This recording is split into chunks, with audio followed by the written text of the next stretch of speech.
Hey YouTubers, Tyler O'Connor here with Simplistic Fishing. Hey, tonight's video is a little bit intermediate to beginner video about how to fish RipRap and how to fish it effectively. You know that I live here around Ray Hubbard. It's really just a man-made reservoir, so RipRap is very key to having successful days, especially on those tough days. So I want to talk about that. I want to talk about the lures that I use and just the way that I set up and approach for those days. So stick around. Hopefully we got some good content for you that you're really going to enjoy.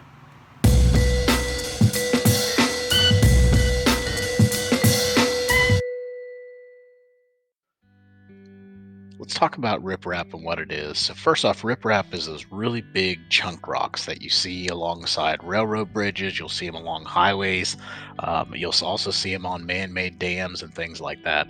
So these are really, really steep, typically 45-degree angle banks that have some sort of a drop-off into deeper water. So obviously that's a great place for bass fishing. And then typically too, you're going to find current in those areas, and you're also going to find other things in there as well. So brush, things that people might have thrown out, different debris that may have collected up along those banks, and those can sometimes be really hot spots and great places to go out and really look and search for those bass. So next, let's talk about really why that riprap is attractive for the bass. So first off, the algae is huge, right? The algae attracts the plankton and all the other stuff. You've also got a lot of crawfish there, and then you've got several bait fish that roam around in those areas too. So all of those things put together really set up to be a perfect recipe for bass fishing. So you can see on the screen, I actually looked this up on Berkeley's fishing website, and this was the definition that they gave me for why riprap is so successful for bass fishing. And I totally agree with this. If you live in the North Dallas area, this is a great thing to focus on, especially in these types of lakes that we live in, the lower land reservoirs where there's not a lot of different structure and things to go and fish around. So let's go ahead and move forward, and let's talk about the best strategy for fishing this riprap and the best ways to position your boat so that you can be successful in bass fishing. All right, guys, so we talked about riprap, we talked about what it was, we talked about the definition of riprap, and now I want to go into a little bit about the approach in riprap and the best way to actually approach it. And you know, I think you're going to see all over YouTube how to fish riprap. You can probably look that up and find it. Everybody's going to tell you just go to the riprap and parallel it.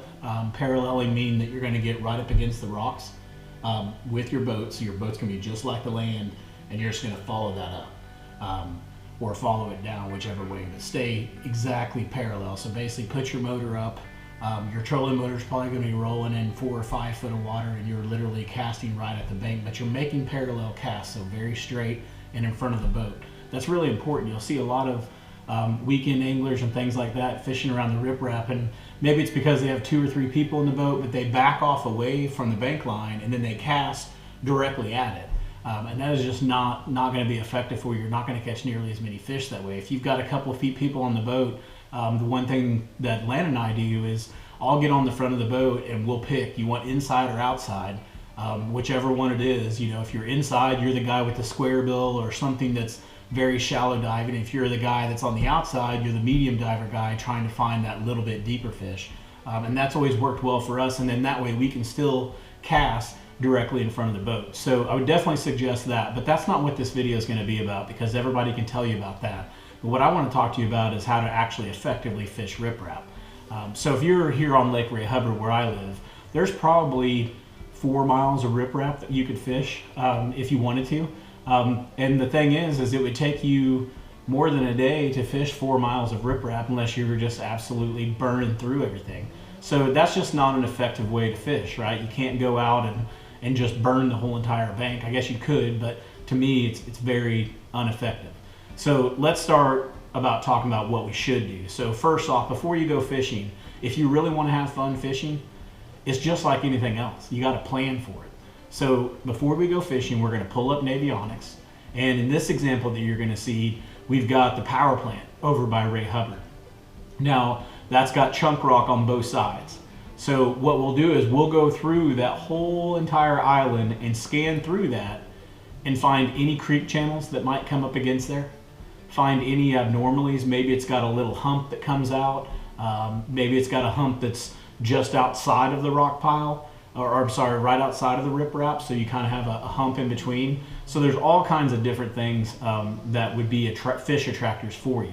And so what if you'll do that before you go out, and you'll actually go through these and circle each one, and then when you go out, hone in on just those areas, you're going to have a lot better day of fishing.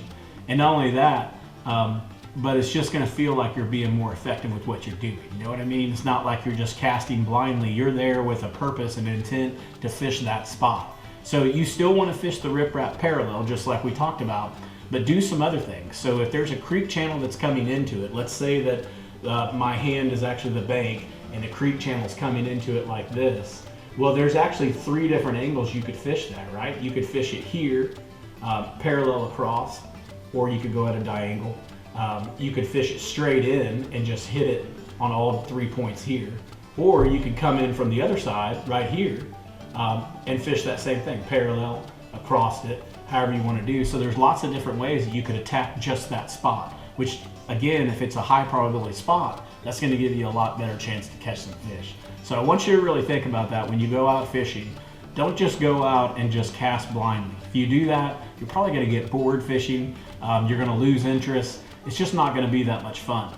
But treat it just like a game, just like a baseball game or anything else. We're going to go in, we're going to plan, we're going to figure out what our plan of attack is, and then we're going to execute it. And so if you do that, and you do those things we talked about on RipRap, that is really, really going to help you.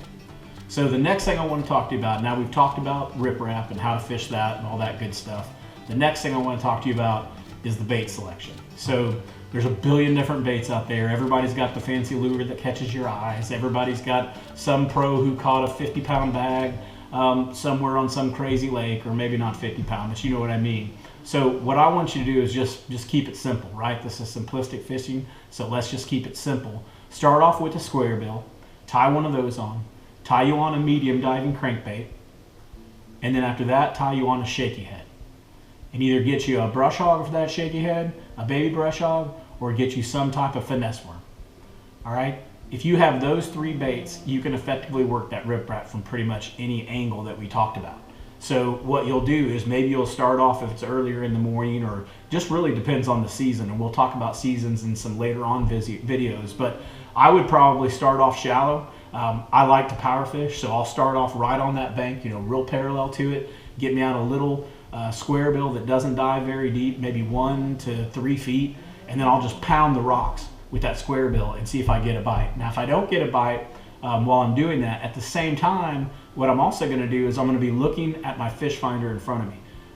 And I'm looking to see where the bait fish are and where any type of fish activity is. So if I'm hitting the bank line right at 1 and 3 feet, and I'm just glancing down at the depth finder every once in a while, and I notice, hey man, I'm seeing a lot of activity in 7 to 8 feet, well, I'll set that square bill down, I'll pick up the medium diver, and then I'll still stay parallel, right? I might just move my boat over just a little bit, and then I'm parallel to 7 to 9 feet, something like that, with that medium diver. And as long as I'm still connecting to the rocks, now I'm in the sweet spot, and now I'm gonna start catching a lot more fish. So it's really important to pay attention to your surroundings, when you're fishing those. So those are the 2 baits that I would start with. And then the third bait, obviously, maybe you don't have any wind, maybe you don't have any cloud cover, maybe it's just super, super still day, or maybe the fish are just being finicky and don't want to bite those power lures.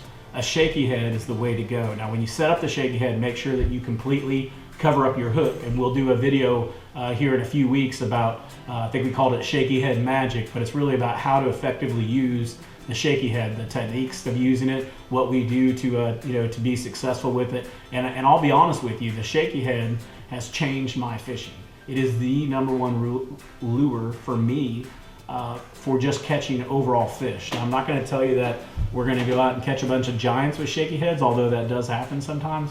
But the shaky head is going to get us the numbers. And so when we're fishing things like THSBA tournaments or local tournaments and things like that, the shaky head is a very effective weapon. We can pretty much, not guarantee it, but we can be pretty confident that if we threw a shaky head all day, we're going to catch a lot of fish. It's just a matter of, are they going to be big enough?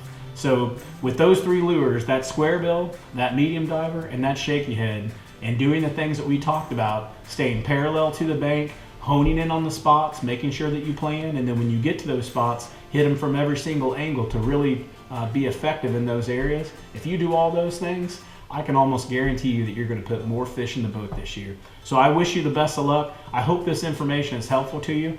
And please, please, please hit that subscribe button down below. That will really, really help us. We're also going to be giving out some free tackle once we get our subscriptions up. Obviously, we're new, so it's going to take us a while, but once we get there, we'll be giving out some free tackle as well. And then, hey, on the lake breakdowns too, if you've got a lake that you want me to just kind of break down for you and tell you how I would fish it, or if I have fished it before, I can tell you what I've done, I would love to do that for you. Just send it to me down in the comments, and make sure you subscribe, and we'll put it in the video list. So look forward to talking to you guys. Tight lines, take care, and we'll talk to you soon.